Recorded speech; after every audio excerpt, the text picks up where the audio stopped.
காலை வணக்கம். ஆகாச பத்தி பேசுறதுக்கு நிறைய இருக்கு. ஆனா ரொம்ப நேரம் பேசிக்கிட்டே இருக்கவும் முடியாது. ஏன்னா 22 நாள் ஆகுது அவன் இறந்து. ஆகாஷ் இறந்து 22 நாட்கள் ஆகுது. முத்துமானவை பத்தி சொல்றேன். எல்லாருமே முத்துமானவுக்கு 72 நாள் கழிச்சு பாடியை வாங்கணும், நீதிக்கான ஒரு கோரிக்கை வச்சு நிறைவேறியதா? இல்லை. எல்லா இடத்துலயும் அதே போல கீர்த்தியா மரணம் அதே போலதான். ஏன்னா லாக்அப் டெத்துக்கான எந்த ஒரு இதுவுமே நம்ம வெற்றி அடைஞ்சதாவே சரித்திரம் இல்லை. எல்லாரும் போல அவங்களும் போராட்டம்னு வருஷம் போதும் போராட்டம் தான் பண்ணுவான். ஒரு 10 பேர் போராட்ட காலத்துல உட்காருவான், 10 பேர் வீட்டை பக்கம் போவான், அவன் 4 பேர் பேசுவான், 4 பேர் பேசுறத வேடிக்கை பார்ப்பான், திரும்ப அவன் வீட்டுகளுக்கு போயிடுவான். இதான் நடக்குது. ஏன்னா இன்னைக்கு இளைஞர்கள் அதிகமா பாதிக்கப்பட்டது நம்ம சமுதாயத்துலதான். ஏன்னா நான் ஜாதி அடிப்படையில சொல்ல வரல. ஏன்னா நான் ஒட்டுமொத்த சமுதாயத்தையும் ஒரு மனுஷனா நினைக்கிற வம்சத்துல பிறந்தனாலதான் உயிரா நினைக்கிறேன். ஆனா காவல்துறை டிபார்ட்மெண்ட்ல உள்ளவங்க உயிரா நினைக்கல. அவன் வீட்டுல ஒருத்தனா நினைச்சாதான் அந்த வேலை பண்ணிருக்க மாட்டாங்கல்ல. ஏன்னா ஆகாசு என்ன துடிச்சிருப்பான். எல்லாமே நம்ம பேசுனதே திரும்ப பேசி என்னத்தை சாதிக்க போறோம்னு தெரியல. ஆனா சாதனை ஒன்று நம்மளால முடியும். ஏன்னா இன்னும் நம்ம இன்னும் நிறைய போராட்டத்தை கடைபிடிக்கணும் போல. இதோட முடிய போறதில்ல. அதனாலதான் டிபார்ட்மெண்ட்ல உள்ளவங்க வந்தப்பே எல்லாருமே பார்த்திருப்பீங்க. நமக்கு முதல் நாள் உட்கார்ந்து இருந்ததுக்கும் இப்ப உட்கார்ந்து இருக்கிறதுக்கும் நல்லாவே தெரியும் எந்த அளவுக்கு இருக்கிறோம்னு. முதல்ல நம்ம மக்கள் தான் சரியில்லை. நான் மத்தவங்கள சொல்ல வேலையில மக்கள் சரியில்லை. ஒரு இடத்துல ஒரு பிரச்சனைனா இன்னைக்கு திரண்டு அந்த பிரச்சனையை சரி பண்ண பார்க்கணும். அதனால முதல்ல நம்ம எல்லாரும் ஒற்றுமையா இருக்க பார்க்கணும். ஆகாசுடைய கொலை போல தொடர்ச்சியா கொலைகள் நம்ம நிறைய இடத்துல பார்த்துட்டு தான் இருக்கோம். நான் எந்த அரசையும் குறை சொல்லி நான் இங்க பேசல. ஆனா டிபார்ட்மெண்ட்ல சம்பளம் வாங்குறேன், எதுக்கு சம்பளம் வாங்குறாங்கன்னு தெரியல. யூனிஃபார்ம் போடுறதுக்கு பணத்தை கட்டி படிச்சு வேலை வாய்ப்புக்காக எவ்வளவோ கஷ்டப்பட்டு அந்த வேலைக்கு வரணும்னு கஷ்டப்பட்ட குடும்பத்துல இருந்து வேலைக்காக போய் நிப்பான் லைன்ல. ஆனா அதையும் பணத்தை வச்சு கட்டி உள்ள வருவான். இந்த மாதிரி சாதி வெறி பிடிச்சு உள்ள கொலை பண்றதுக்கு தான் வருவான். அவளுக்கு அந்த காக்கி யூனிஃபார்ம் போட்டு காக்கி யூனிஃபார்முக்குன்னு நம்ம மரியாதை வச்சிருந்தோம். அந்த மரியாதையவே சில தற்கொலை நாய்களாலதான் எல்லாமே போகுது. இப்பெல்லாம் பார்த்தா காக்கி சட்டையா இல்ல கூலிப்படையானே தெரியல. கூலிப்படையா போல இருப்பாங்க போல அப்படின்னு அவங்கள பார்த்தாலே கடுப்பாகுது. வண்டி உடைச்சிருவோமான்னு தோணுது. ஆனா எங்களை மாதிரி ஆளுங்கள்லாம் செய்யலைன்னு நினைக்கிறாங்க. ஆனா செய்ய வைக்கிறதே அந்த காவல்துறை தான். அவங்களாலதான் அடுத்து நம்ம அந்த துண்டப்படும். அவங்களை அத்தியை பிடிச்சு அடிக்கிறான். நம்ம கல்லு கம்பெடுத்ததை அடிக்கணும். அதுதான் ஒண்ணு செய்யாதது. இன்ன வரைக்கும் காவல்துறை கை வைக்காதனாலதான் இவ்வளவு இதா இருக்காங்க, அஜாக்கிரதையா இருக்காங்க. ஏன்னா ஒரு பிள்ளைங்க நம்ம அடிச்சிருக்கோமா? எலும்பப்பட்டவங்களை போய் பாருங்க. வயக்காட்டுல எங்கேயாவது நிற்பா, ஏதாவது ஒரு பிரச்சனை உடனே அவன் கஞ்சா வைக்கிறான், குடிக்கிறான், அவனை போய் கைது செய்ய போறோம்ன்றான். கேட்டா அவன் தப்பிச்சு போறான், அதான் சுட்டான்றான். அவனை வெட்டிட்டோம்னு சொன்னா உடனே சுட்டுறான். ஆனா இன்னைக்கு 22 நாள் ஆகுது. உயிரோட அவன் வாக்குமூலம் கொடுத்துட்டு தான் செத்துருக்கான். அவனுக்கான ஒரு நீதி இன்னும் கிடைக்கல. இதே நீதித்துறைக்கு தெரியாதா? இல்ல இது நமக்கு மேல அதிகாரின்றாங்கல்ல, அதிகாரி அந்த அதிகாரி கண்ணுக்கு தெரியாதா இத்தனை நாள் மக்கள் போராடுறாங்கிறது? இன்னும் இழப்ப மக்கள் சந்திக்கணும்னு எதிர்பார்த்துக்கிட்டு இருக்காங்கன்னு நினைக்கிறேன். ஏன்னா நம்ம ரொம்ப பேச இவங்க மேல கோபம் தான் வருது. ஏன்னா சும்மாவே காக்கி சட்டை மேல ஒரு வச்சிருந்த மதிப்பே கெடுத்துட்டாங்க. இப்படி ஒவ்வொரு இழப்பா எல்லாம் நம்ம பார்த்து காக்கி சட்டைனாலே கடுப்பாகுது. டிபார்ட்மெண்ட்ல எதுக்குதான் வேலை பாக்குறான், எதுக்குதான் சம்பளம் வாங்குறாங்கன்னு தெரியல. எதுக்கு கொண்டாடி பிள்ளைய வளர்க்கறதுக்கு அவன் ஸ்டார் குத்துறதுக்கான ஒரு வேலையை பாக்குறான். சாதி ரீதியா செயல்படுற எதுக்கு அந்த காக்கி சட்டையை போட்டு டிபார்ட்மெண்ட்ல நானும் ஒரு அதிகாரி இருக்குன்னு எதுக்கு சொல்றானே தெரியல. ஏன்னா அவன் சொல்றதுக்கு தகுதியே இல்லாதவன் அந்த யூனிஃபார்ம் போட்டு உட்காந்துக்கிட்டு இருக்கான். அவன் ஆம்பளை அந்த 10 பேரும் அந்த சொல்லப்பா 16 பேரு அவன்கிட்ட ஒத்தையா ஒத்தாலும் போய் நின்று அவனுக்கு முன்னாடி நின்று சண்டை போட்டிருந்தா கூட சட்டையை கழட்டி விட்டு வாடான் அவன் மோதி பார்த்திருப்பான். ஆனா அப்படியாப்பட்டவனே அவன் சிதைச்சுட்டான். அவன் ஒரு கோலத்தமா பொட்டத்தனமா ஓடி போய் ஒழிச்சுக்கிறான் மாமியார் வீட்டுல போய். ஏன் இதே நீதித்துறைக்கு தெரியாதா? அவன் மாமியார் வீட்டுல இருந்து அவன் பொண்டாட்டியை தூக்கு, இல்ல அவன் மயனை தூக்கு, இல்ல அவன் ஆத்தாப்பா எல்லாத்தையும் தூக்கொண்டே வை. அன்னைக்கு நைட்டு என் வீட்டுக்குள்ள சூக்காலோட வரையில தெரியல உனக்கு? டிபார்ட்மெண்ட் உள்ளவனுக்கு எவனுக்குமே தெரியாதா? நான் கேக்குறேன் இதே சூக்காலுக்குள்ள என் வீட்டுக்குள்ள நுழையும் போது உனக்கு டைம் தெரியல. இப்ப நீதித்துறைக்கு தெரியாதா? சூக்காலோட போய் நுழை, அவன் பொண்டாட்டி பிள்ளைல இழுத்துட்டு வா. இதே கேள்வி அங்க கேளு, அப்ப தெரியும்ல. டிபார்ட்மெண்ட்ல உள்ளவங்கலாம் எதுக்கு இந்த வேலைக்கு வர்றானே தெரியல. அவன் என்ன காவல்துறை டிபார்ட்மெண்ட் வேலை இருக்கிறல, கூலிப்படை டிபார்ட்மெண்டால ஆயிட்டான். 16 பேர் கூலிப்படையா தான் இருக்கிறான். எவ்வளவு ரூபா வாங்கினானே தெரியல அவன் அழிக்கிறதுக்காகவே. அவனுக்கு எதுக்கு சம்பளம் கொடுக்குதுன்னே தெரியல. இதே இவங்க மது விற்பனை பண்றவங்கள்ட்ட வாமல் வசூலிக்கிறதுக்காக இவன் இடைஞ்சலா இருக்கான்ல, இவனை போட்டா தானே அடுத்து அவன் வசூலிக்க முடியாது. இந்த மது என்னைக்கு ஒழியுதோ, கஞ்சா என்னைக்கு ஒழியுதோ அன்னைக்குதான் நம்மளுடைய சமூக இளைஞர்களும் சரி எல்லாருமே ஒரு ஊர்ல இருந்து தப்பிச்ச மாதிரி இருக்கும். ஏன்னா ரெண்டாவது இந்த டிபார்ட்மெண்ட்ல இருக்கிறவனுக்கு வேலையே கொடுக்க கூடாது. இந்த மாதிரி ஒரு சாதி ரீதியா செயல்படுற நாய்களுக்கு வேலையே கொடுக்க கூடாது. அந்த நாய்கள் வரையில அப்படியே பாவப்பட்ட நாய் மாதிரி வந்து நிக்கிறான், லைன் கட்டி நிக்கிறான் வேலைக்காக.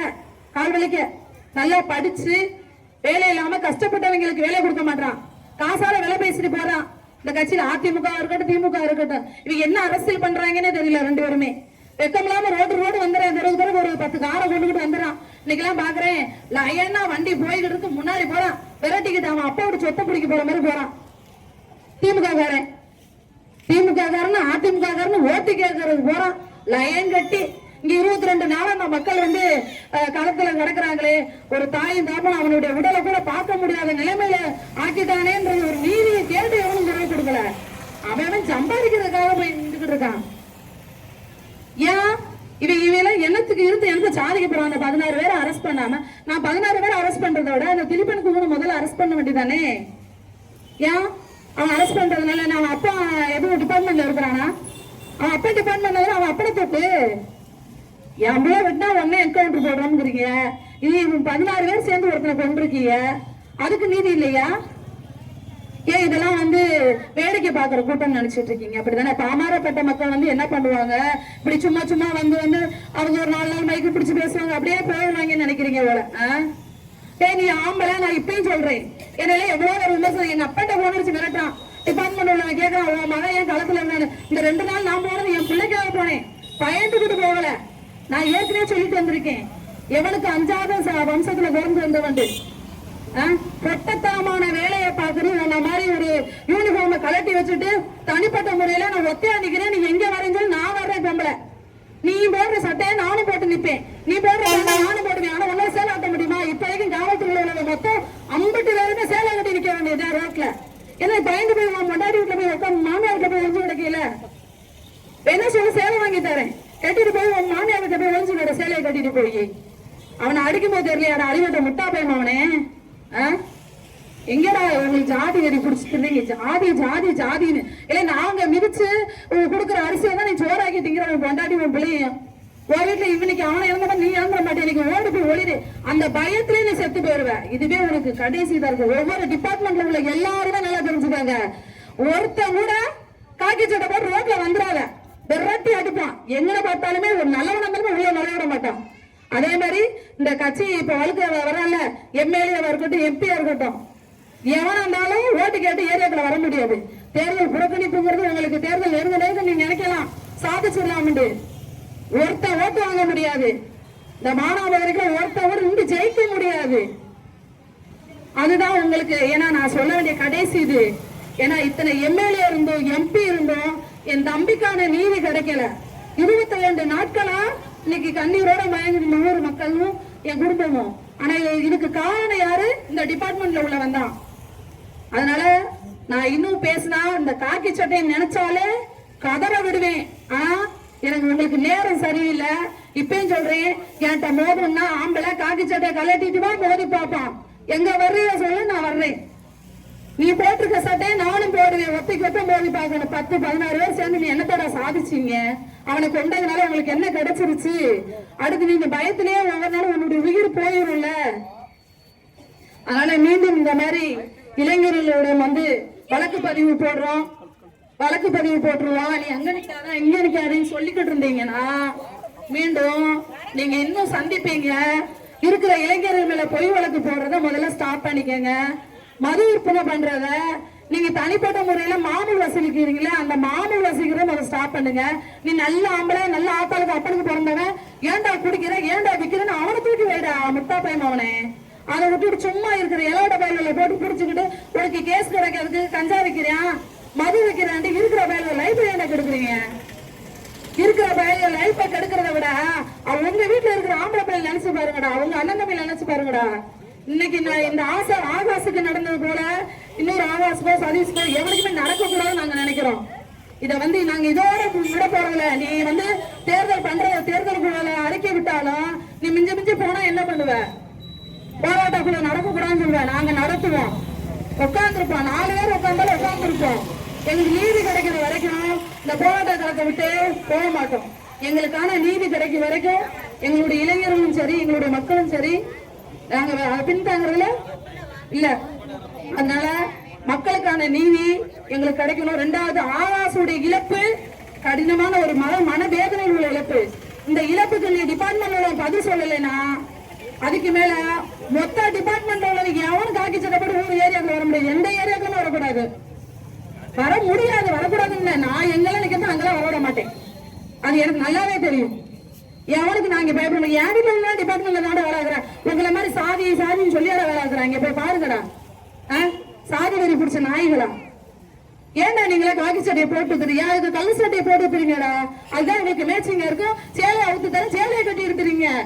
சேலையை கட்டிட்டு உங்களுக்கு வழக்கு கட்டுன்னு நீ பாடு போட்டு காட்டுல தின்னு 4 கையை தட்டிக்கிட்டு அதை விட்டுட்டு சும்மா சம்மந்தம் இல்லாம இருக்கிற இளைஞர்களை மிரட்டிக்கிட்டு இருந்தீங்கன்னா உங்க மிரட்டலுக்குலாம் நாங்க பயந்த ஆள் இல்ல. அதுக்கெல்லாம் 5 வம்சத்துல பிறந்தவங்களும் இல்ல. இதான் உங்களை வன்மையா கண்டிக்கிறேன். என்னுடைய தம்பி நீதி கிடைக்கும் வரை நாங்க போராட்டத்தை கைவிட மாட்டோம். இப்படியேதான் இருப்போம். உன்னால முடிஞ்சதை நீ என்ன பண்ணுமோ பண்ணு. ஆனா தேர்தல் பிரச்சாரம் ஏரியாக்கள் வர முடியாது. அணிவ மனசுல வச்சுக்கோ. கல்ல விட்டு எரிஞ்சு மாட்டே உடச்சு விடுவோம். எவன் வந்தாலும் இது கண்டிப்பா நடக்கும். நான் களத்துல இருந்து கண்டிப்பா பண்ணுவேன். ஓட்டு கேட்டு எவன் வந்தாலும் நான் கல்ல விட்டு எறிவேன். எங்களை விளக்கப்படியா போடு. எத்தனை நாளைக்கு உள்ள வச்சிருப்போம். அதுக்கெல்லாம் அஞ்ச மாட்டேன். இன்னைக்கு அவன் ஆகாசம் இருந்த மாதிரி என்னை நான் இழக்க மாட்டேன். ஏன்னா என்னை நீ அடுத்து ஏதாவது ஒரு இது எவிடன்ஸ் நான் பண்ணுவேன். அதனால வன்மையா கண்டிக்கிறேன். நீதித்துறை இது தெரியாதா? சிபிசிஐடி விசாரணை இதே சிபிஐ விசாரணை பண்ணிருக்க வேண்டியதானே? சிபிசிஐடி விசாரணை எதுக்கு கொடுத்தீங்க? சம்மன் அனுப்பி ஏன் ஆஜராகல? அவன் ஆஜராகட்ட அவன் வீட்டுல உள்ளவனை தூக்காந்து வைங்க. ஏன் பண்ணல? அப்போ பாமரப்பட்ட மக்கள் என்ன பண்ணுவாங்க? மைக் பிடிச்சி பேசுற அவன் வீட்டு அவன் வேலையை பார்ப்பான்னு நினைச்சிட்டு இருக்கீங்க. அதனால நீதித்துறைக்கு ஒரே ஒரு வேண்டுதல், சம்மன் அனுப்பின அந்த திலீபன் குழுவை அரெஸ்ட் பண்ணணும், நிரந்தர பணி நீக்கம் பண்ணணும். இதே ஆகாசம் நடந்தது போல இன்னும் இருக்கிற இளைஞர்களுக்கு பாதுகாப்பு இல்ல. அதனால பொய் வழக்கு போடும் டிபார்ட்மெண்ட்ல எவனாவது காக்கி சட்டையை போட்டு உள்ள வந்தானா அவனுக்கு வெட்டு பிடிச்சு ஆவான். இதான் நான் சொல்ல வேண்டியது. இப்படி என்னுடைய உரையை முடித்துக் கொள்கிறேன். நன்றி.